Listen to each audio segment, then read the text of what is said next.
নমস্কার বন্ধুরা, বাংলা গল্পের সোনাঝুরিতে সকলকে স্বাগত।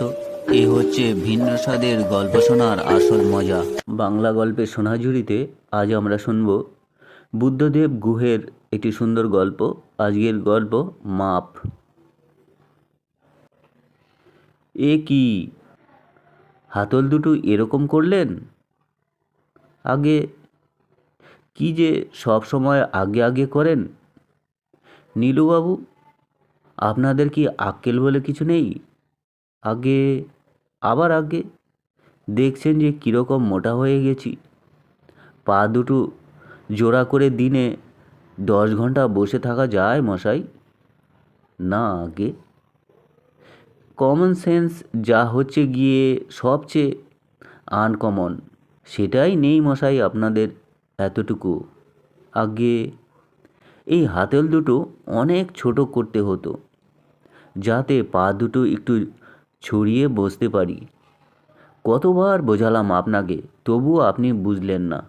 আগে কিন্তু কারিগরের স্ত্রীর মেয়ালি অসুখ হয়েছে। সে তো 15 দিনের ছুটি নিয়ে ডায়মন্ড হারবারে চলে গেছে। জাহান্নামে যাক মশাই, আপনাদের মতো বুড়ো হাবড়াদের নিয়ে আমার কাজ চলবে না। কাজের লোক তার অফিসে তার চেয়ারে বসেই জীবনের 3/4 সময় কাটিয়ে দেয়। সেই চেয়ারটাই যদি একটু আরামের না হয় তাহলে। আগে আমি 15 দিন পরে আবার আসবো, হাত দুটো ছোট করে বানিয়ে দেব। থ্যাংক ইউ, আপনাকে আর আসতে হবে না। ততদিনে আমার দুটো উড়ুতে ফাঙ্গাস গজিয়ে যাবে মশাই। আপনি এবারে আসুন। আগে হরিপদ, এই বলে ডেকেই বড়বাবু কলিং বেল টিপলেন। হরিপদ ঘরে এলো। কি ব্যাপারটা কি? কি স্যার? কি স্যার? একটা চেয়ার নিয়ে কতদিন ধস্তাধস্তি করব বলতে পারো? যে চেয়ারে বসে কাজ সেটাকেই ঠিকমতো করে দিতে পারছো না। এই দেখো, এই যে বলেই বড়বাবু যেই সজোরে বসতে গেলেন, অমনি রিভলভিং চেয়ারের পায়ার নিচের একটি ক্রোমিয়াম প্লেটেড লোহার বল গড়গড়িয়ে চলে গেল টেবিলের নিচে। বড়বাবু কাত হয়ে পড়লেন ডান পাশে, সামান্য হেলে গেল ডানে। মাই গুডনেস বলেই উনি লাফিয়ে উঠলেন চেয়ার ছেড়ে। তার সঙ্গে সঙ্গে হরিপদও লাফিয়ে উঠল। অফিসের সবাই বলে যে হরিপদ বড়বাবুর ছায়া। বড়বাবু লাফালে হরিপদও লাফায়, বিষণ্ণ হলে বিষণ্ণ। হরিপদর মতোই অনেক সাফারি স্যুট পরা বড় বড় অফিসারও আছেন এই মস্ত কোম্পানিতে। তারাও বড়বাবুকে দেখে ওই রকমই করেন অনেকটা। সাহেবীর শিল্পে তবু হরিপদ এক দারুণ শিল্পী। বড়বাবু সেটা জানেন এবং জেনে পুলকিতও হন। প্রত্যেক মূর্খ বড়বাবুই সাহেবীর শিকার হয়ে থাকেন, স্বয়ং ভগবানই হন। বড়বাবুরা তো কোন ছাড়। কিন্তু চেয়ারটা বড়ই ব্যতিব্যস্ত বড়বাবু। 1 বছর হলো এই চেয়ার নিয়ে। মনের মতো নিজের জন্য আরামসই একটা চেয়ার কিছুতেই জোগাড় করতে পারছেন না তিনি। এসব নীলুবাবু ফিলুবাবুকে দিয়ে হয় না হরিপদ। বাঙালির এজন্যই ব্যবসা হয় না।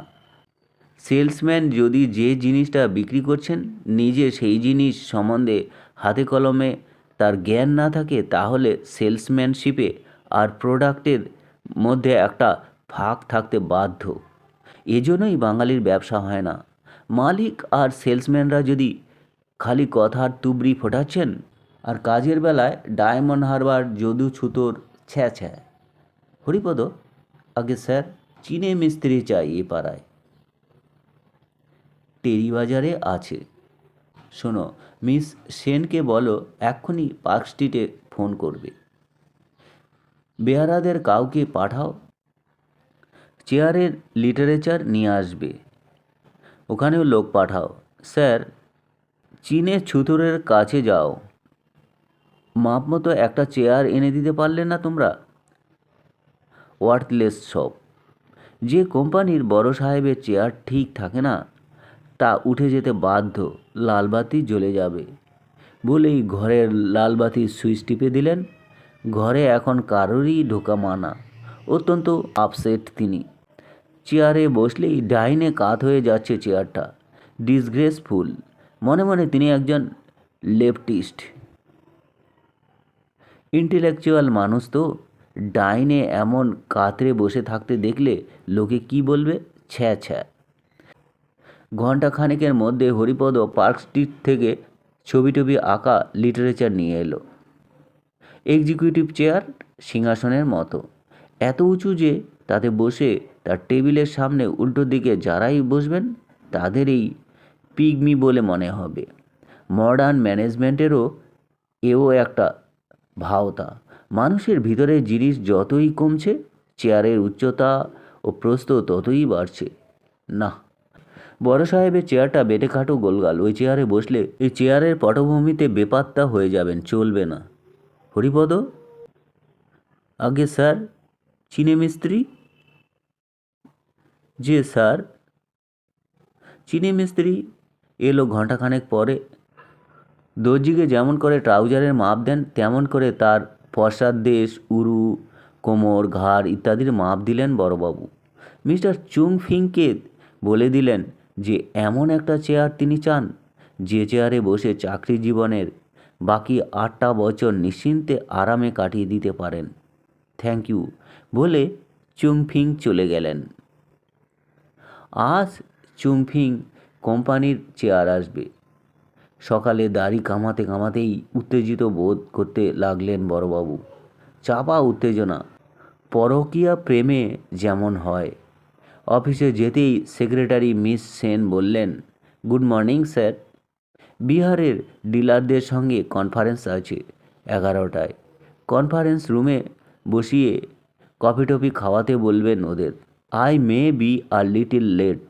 নিজের ঘরের মধ্যেই ঢুকেই দেখলেন চেয়ারটাকে। বাহ, ঝরা পাতার মতো ফিকে হলুদ রং, ফোম লেদারের কুশন, ক্রোমিয়াম প্লেটেড পায়া, হাতল, পায়ার নিচে 4টে বল। রিভলভিং চেয়ার তো। ঠেলে দেখলেন একটু পেছনে হেলিয়ে। বাহ, বসে বসে স্বপ্নও দেখা যায় এমন চেয়ারে। ইন্টারকম চিচি করে উঠল হঠাৎ। শাট আপ, চেঁচিয়ে উঠলেন বড়বাবু।